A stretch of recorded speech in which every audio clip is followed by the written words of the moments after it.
Malcolm Herbert, and this is my Ignite presentation, which is a demo example for you to follow. So just bear with me while I start it off.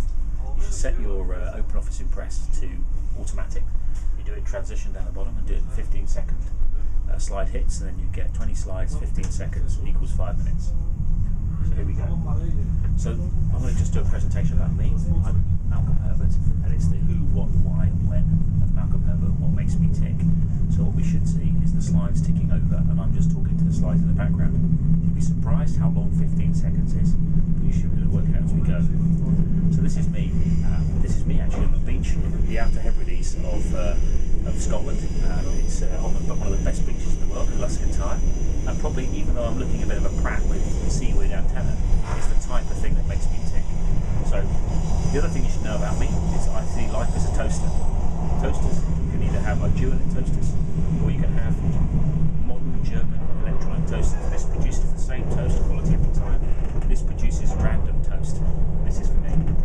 I'm originally born in Reading in the UK in 1965. This picture sums up Reading. It's a train station, a bit like the train we're on now, somewhere between Amsterdam and Antwerp. This is Reading Station, and basically it sums up life and travel. My life has really been defined by my life in the South Wales Valleys from 1987 onwards. It really shaped my politics, it shaped the way I think, and it's a key part of what I did. So I went to Polytechnic. I didn't go to university, I went to Polytechnic, and I'm proud of that. And I ended up later on working for the University of Wales in Cardiff. There's the emergence of me from the shadow of the valleys for 4 years down into the big city at the bottom of the valleys in Cardiff. And if anybody talks about Cardiff, you know it's the melting pot of the valleys and where the world meets South Wales. And for me, that defined it. After a time in Cardiff, I spent 2 to 3 years in a place called Llanbed Pont Steffan, which is Lampeter in English, which is in mid Wales. It's a primarily Welsh-speaking town, and I was one of a university staff that spoke no English. That's the way it worked. After I left Lampeter, and I did it for the money, I went to work in Coventry. In Coventry, I worked for a government agency called Vector, which has recently been disbanded by David Cameron's government. And that was a key thing for me as well in terms of shaping where I lived and where I worked in Coventry. Important place for a government job. I now live in Herefordshire, which is over here, it's towards Wales, not quite Wales, but really I work in Europe. And where I am now, I'm sitting on a train, as I say, somewhere near Amsterdam, and that's where I see my life. I see myself as living in a rural part. I work at Red Hat now. These are the jobs I've had since I've been at Red Hat for the last, 4 to 5 years, last 10 years. Funnily enough, I'm not sure how it exactly works, but I've worked all these different jobs, and I've worked for Bob Young, and I've worked for Jim Whitehurst, these different people. In that time I've been at Red Hat, I've had the rough and the smooth. On the rough side, I've spent 3 weeks working in a server room with a guy with probably the most sort of, how can I put it, exposed stress sense on the planet. And I've also spent the time working on the beach for 2 weeks in Guernsey. I've worked in Athens in plus 25 degrees, and I've worked in Finland in Tampere for minus 25 degrees, and I've done those both within an 8-hour period. That was taken 8 hours after the previous photo.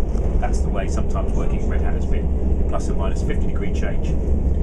This is a consulting organisation at Red Hat circa 2006. A lot of these people have left, some of these people have left, a lot of people still remain, some of them have left and come back, and it's just a really melting pot. And that reflected the transition of Red Hat from Red Hat old to Red Hat new. And this is the team that I ran last year in 2010, and as you can see, it's a small part of what is a far larger consulting organisation of something like 120 people. And this is the way the business evolved over time in terms of what Red Hat's achieved and done. If anybody classes me as Red Hat of what I am and what I represent, this will be it. This is cost-conscious Malcolm camping while I was actually away working for a customer in South Devon about 4 years ago, and I did it. I motorcycled down and camped for the week to save money.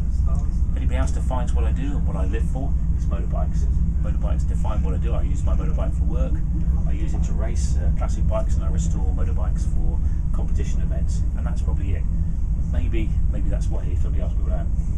In terms of where my life is at the moment, last year in September I had a crash on my bike. I was very lucky. I came off doing 80 mile an hour, came out with just a sprained wrist. At the same time, what I did 2 weeks later was go and buy another bike. You've got to keep moving on, you can't stay still. Anything else that defines me? I've always been known. I love exploring and looking for caves, and these are pictures in South Wales, and that's something I'm really looking at now, is to find new caves and new places to explore in Britain, and that's important for people to do. And for me, it's finding new places nobody's been before. And these are three authors that define also the way I think and the way I live.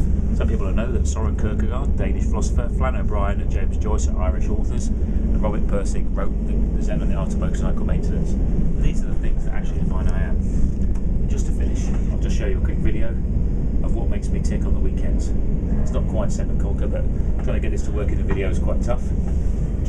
This is me in a race last year, and this is what I do to give my thrills outside of work. And hopefully you found that interesting and found that useful in terms of designing your own presentation, describe what makes you tick and who you are, both before, inside a red hat, before red hat, and what you're going to be. So I hope you found that all useful. Thank you very much.